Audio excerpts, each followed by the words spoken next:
Comment rester zen? Faire en sorte que quoi qu'il se passe, de bien se sentir. Parce que en soi, est-ce que tu as déjà réalisé cela?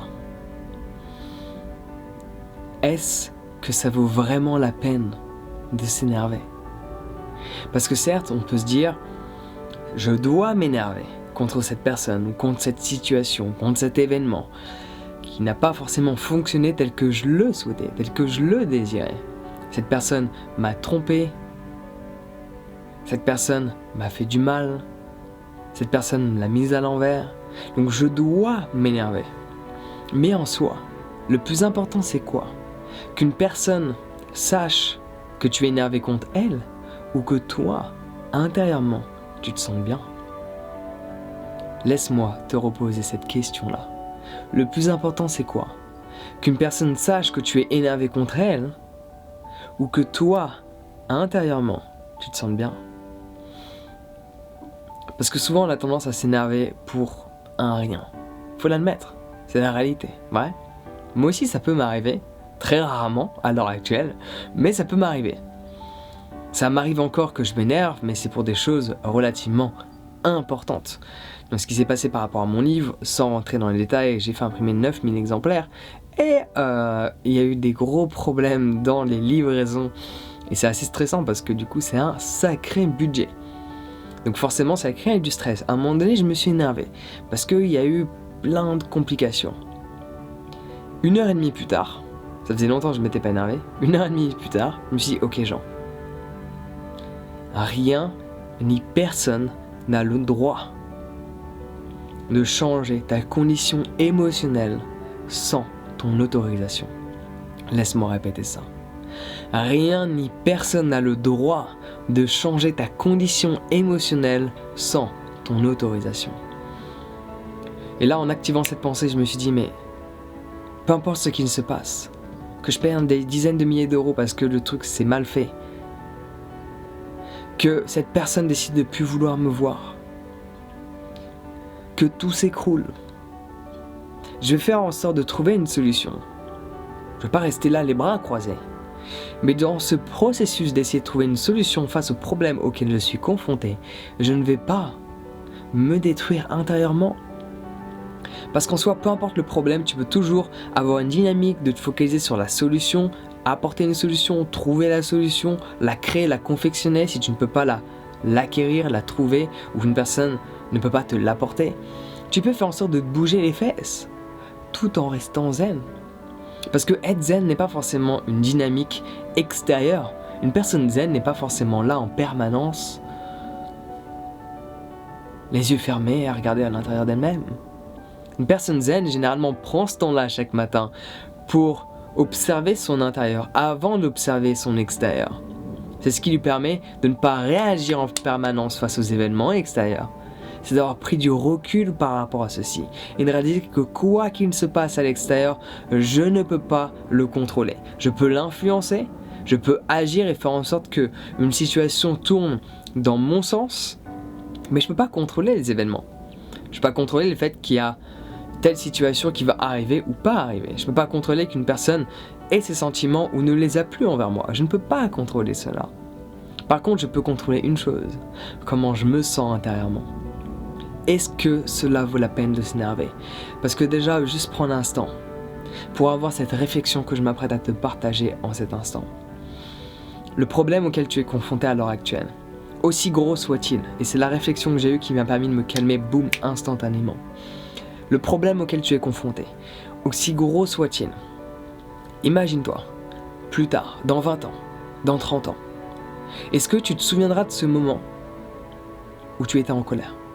Non.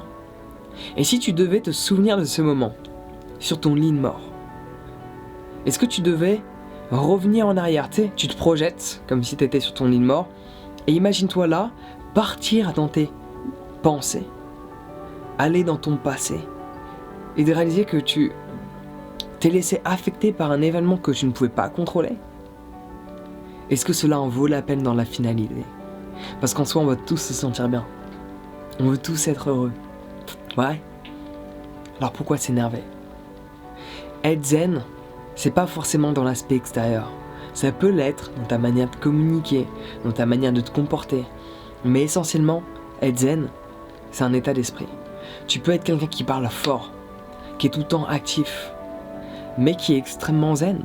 Parce que cette personne ne se laisse pas affecter par les événements extérieurs. Elle ne réagit pas au quart de tour quand on lui dit non. Elle ne réagit pas au quart du tour quand on lui dit « je ne veux plus de toi ». Quand on la rejette, quand on ne l'accepte pas. Elle ne réagit plus. Elle se dit « ok, cela est ainsi. Je vais faire en sorte que les choses aillent mieux, mais si cela ne fonctionne pas, je ne vais pas me laisser affecter par cet événement. » Et je tiens à le préciser parce qu'il y a souvent une mauvaise compréhension. Accepter et lâcher prise ne veut pas dire baisser les bras à la moindre difficulté. Ça veut juste dire se détacher de l'événement. Je vais faire en sorte que ça fonctionne une fois, 2 fois, 3, 4, 5, 10, 20, 30. Mais durant tout ce processus-là, à chaque fois que ça va pas fonctionner, je ne vais pas laisser cette situation, cet événement ou cette personne m'affecter émotionnellement. Parce que mon bien-être, c'est ce qui m'importe le plus. Mon bien-être, c'est la seule chose en soi qui importe. Parce que tout ce que tu fais dans ton quotidien, tu le fais soit pour te sentir bien, soit pour éviter la souffrance. Laisse-moi répéter ça. Tout ce que tu fais dans ton quotidien, tu le fais soit pour ressentir cette joie, ce bonheur, ce bien-être en toi, soit pour éviter la douleur, la souffrance. Donc en soi, dans la finalité, ce que tu souhaites, c'est te sentir bien. Donc aujourd'hui, avec moi, prends cette ferme décision. Rien ni personne n'a le droit de changer ma situation émotionnelle sans mon autorisation. Et cette simple phrase que je te recommande de répéter un bon nombre de fois te permet de reprendre tes responsabilités et de faire en sorte que le pouvoir est en toi. Parce que quand une situation ou une personne t'énerve et que tu t'énerves, c'est cette situation qui a le pouvoir sur toi. Mais quand tu prends la ferme décision que rien ni personne ne va m'énerver, je vais rester zen, je vais rester posé, calme, bien dans ma peau. Le pouvoir est en toi, parce que c'est toi qui agis intérieurement et tu ne laisses plus les événements extérieurs déterminer ta condition intérieure. Tel est le message que j'avais envie de te partager. Et bien sûr, si les gens s'énervent en général, c'est qu'ils se sont identifiés à certaines pensées et celles-ci sont dirigées vers l'extérieur. Donc si tu vas prendre le temps désidentifier, je te recommande fortement de méditer. Alors j'ai un programme, si tu as envie d'aller droit au but, de trouver une solution rapide, simple et efficace. Tu vas sur mon site internet, une formation sur la méditation. Si tu as encore des doutes là-dessus, même si j'ai du mal à les comprendre, c'est probable que tu aies des doutes. Moi aussi, longtemps avant, de longues années, quand j'étais mal dans ma peau, je me posais la question sur qu'est-ce que ces gens faisaient assis par terre, là, à fermer les yeux. Je t'offre un guide sur la méditation où j'explique de manière générale comment le tout fonctionne et je te recommande de le télécharger, c'est totalement gratuit. Donc tu as le lien dans la description et si tu veux accéder à la formation d'une manière directe, n'hésite pas à aller sur mon site internet également. Sur ce, on se retrouve directement de l'autre côté. Prends soin de toi et passe une excellente journée.